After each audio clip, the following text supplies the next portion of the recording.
Hi ವೀಕ್ಷಕರೇ, ಎಲ್ಲರಿಗೂ ನಮಸ್ಕಾರ.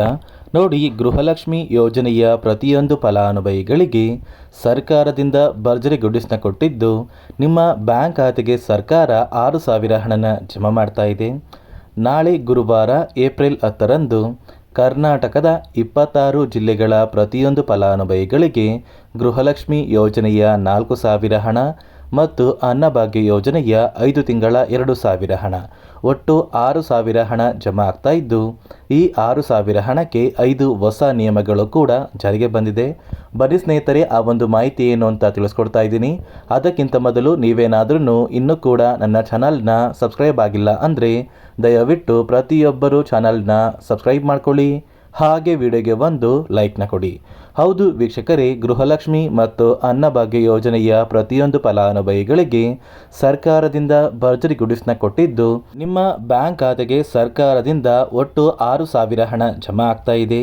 ನಾಳೆ ಗುರುವಾರ ಏಪ್ರಿಲ್ 10ರಿಂದ ಕರ್ನಾಟಕದ 26 ಜಿಲ್ಲೆಗಳ ಪ್ರತಿಯೊಂದು ಫಲಾನುಭವಿಗಳಿಗೆ ಗೃಹಲಕ್ಷ್ಮಿ ಯೋಜನೆಯ 19 ಮತ್ತು 20ನೇ ಕಂತಿನ 4,000 ಹಣ, ಅದೇ ರೀತಿ ಅನ್ನಭಾಗ್ಯ ಯೋಜನೆಯ ಕಳೆದ 5 ತಿಂಗಳ ಪೆಂಡಿಂಗ್ ಇರುವ 2,000 ಹಣ, ಒಟ್ಟು 6,000 ಹಣನ ಸರ್ಕಾರ ಜಮಾ ಮಾಡ್ತಾ ಇದ್ದು, ನಿಮ್ಮ ಬ್ಯಾಂಕ್ ಖಾತೆಗೆ ನೀವು ಈ 6,000 ಹಣನ ಪಡ್ಕೋಬೇಕು ಅಂದರೆ ಸರ್ಕಾರ ಪ್ರತಿಯೊಂದು ಫಲಾನುಭವಿಗಳಿಗೆ 5 ಹೊಸ ನಿಯಮಗಳನ್ನ ಕೂಡ ಜಾರಿಗೆ ತಂದಿದೆ.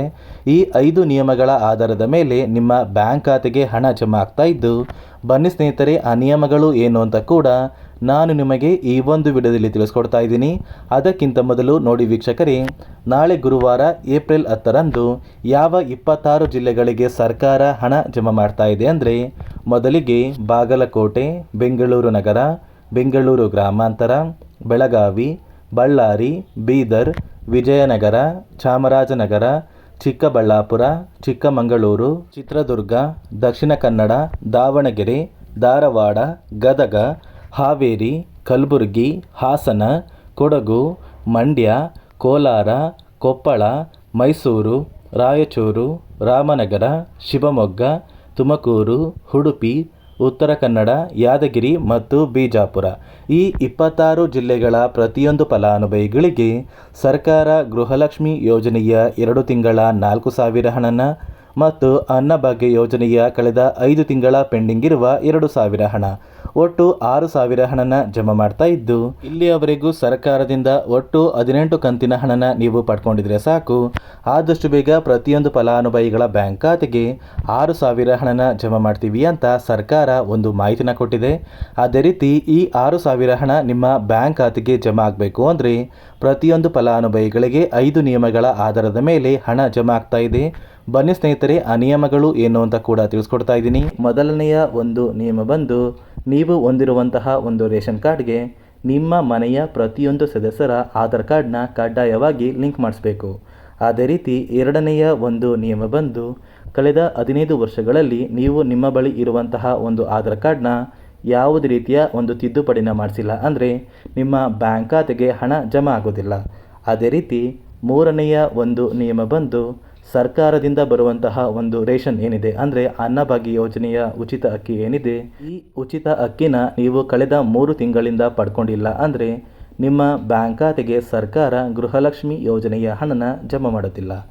ಅದೇ ರೀತಿ ನಾಲ್ಕನೆಯ ಒಂದು ನಿಯಮ ಬಂದು, ನಿಮ್ಮ ಮನೆಯಲ್ಲಿ ಯಾವುದೇ ಸದಸ್ಯರು ಸರ್ಕಾರಿ ನೌಕರರಾಗಿ ಕಾರ್ಯನಿರ್ವಹಿಸ್ತಾ ಇದ್ದರೆ ನಿಮ್ಮ ಬ್ಯಾಂಕ್ ಖಾತೆಗೆ ಹಣ ಜಮಾ ಆಗೋದಿಲ್ಲ. ಅದೇ ರೀತಿ ಐದನೆಯ ಒಂದು ನಿಯಮ ಬಂದು, ನಿಮ್ಮ ಕುಟುಂಬದ ವಾರ್ಷಿಕ ಆದಾಯ 7 ಲಕ್ಷಕ್ಕಿಂತ ಕಡಿಮೆ ಇರಬೇಕು. ಒಂದು ವೇಳೆ 7 ಲಕ್ಷಕ್ಕಿಂತ ಜಾಸ್ತಿ ಇದ್ದರೆ ನಿಮ್ಮ ಬ್ಯಾಂಕ್ ಖಾತೆಗೆ ಹಣ ಜಮಾ ಆಗೋದಿಲ್ಲ. ನೋಡಿ ವೀಕ್ಷಕರೇ, ಗೃಹಲಕ್ಷ್ಮಿ ಮತ್ತು ಅನ್ನಭಾಗ್ಯ ಯೋಜನೆಯ ಪ್ರತಿಯೊಂದು ಫಲಾನುಭವಿಗಳಿಗೆ ಸರ್ಕಾರದಿಂದ 6,000 ಹಣ ಜಮಾ ಆಗ್ತಾ ಇದ್ದು, ನಿಮ್ಮ ಬ್ಯಾಂಕ್ ಖಾತೆಗೆ ಗೃಹಲಕ್ಷ್ಮಿ ಯೋಜನೆಯ ಎಲ್ಲ ಕಂತಿನ ಹಣ ಜಮಾ ಆಗಿದ್ದು, ಯಾವುದೇ ರೀತಿಯ ಪೆಂಡಿಂಗ್ ಇರುವ ಹಣ ಬಾಕಿ ಇಲ್ಲ ಅಂದರೆ ಮಾತ್ರ ಸರ್ಕಾರ ಗೃಹಲಕ್ಷ್ಮಿ ಯೋಜನೆಯ 2 ತಿಂಗಳ 4,000 ಹಣ ಮತ್ತು ಅನ್ನಭಾಗ್ಯ ಯೋಜನೆಯ 5 ತಿಂಗಳ 2,000 ಹಣ, ಒಟ್ಟು 6,000 ಹಣನ ನಿಮ್ಮ ಬ್ಯಾಂಕ್ ಖಾತೆಗೆ ನಾಳೆ ಗುರುವಾರ ಏಪ್ರಿಲ್ 10ರಿಂದ ಜಮಾ ಮಾಡುತ್ತೆ ಅಂತ ಹೇಳ್ತಾ, ಇದಿಷ್ಟು ಸರ್ಕಾರದಿಂದ ಬಂದಿರುವಂತಹ ಒಂದು ಮಾಹಿತಿಯಾಗಿದೆ. ನಾನು ಕೊಟ್ಟಿರುವ ಮಾಹಿತಿ ನಿಮಗೆ ಇಷ್ಟ ಆಗಿದ್ದರೆ ದಯವಿಟ್ಟು ಪ್ರತಿಯೊಬ್ಬರು ನನ್ನ ಚಾನಲ್ನ ಸಬ್ಸ್ಕ್ರೈಬ್ ಮಾಡ್ಕೊಳ್ಳಿ, ಹಾಗೆ ವಿಡಿಯೋಗೆ ಒಂದು ಲೈಕ್ನ ಕೊಡಿ.